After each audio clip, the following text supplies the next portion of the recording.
Nagbabalik ang init ng kompetisyon. Pagalingan at palakasan, narito na ang pinakaabangan. Tagisan ng iba't ibang paralan.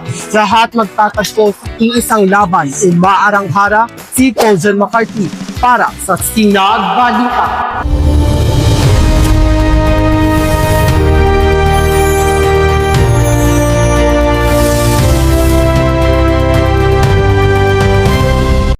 Normal lang nagsimula ang pinakaabangang kompetisyon sa Arnis. Oras ay alas 9 ng umaga at ang basketball naman ay alas 10 ng umaga. Yung ika-25 ng Hulyo taong 2026, idinaos ang kompetisyon sa Burgos National High School Sorrento para sa Arnis.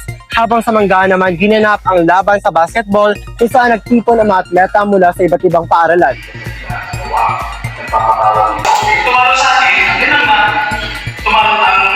Bago tuluyang sumabak sa kompetisyon, nagsuga muna ng pag-ensayo ang mga kalahok.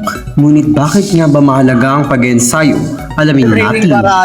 Para makapag-ready bago yung laban, para alam yung gagawin sa laban. Para po, ipakita namin sa iba't ibang lugar na kaya namin.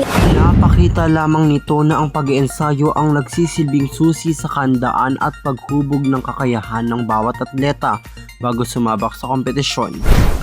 Sa bawat laban, sumisibol ang disiplina, pagkakaisa at pag-asa ng bawat kabataang atleta. Muli ito ang Sinagbalita, pag-asa ng bayan, ating masisilayan.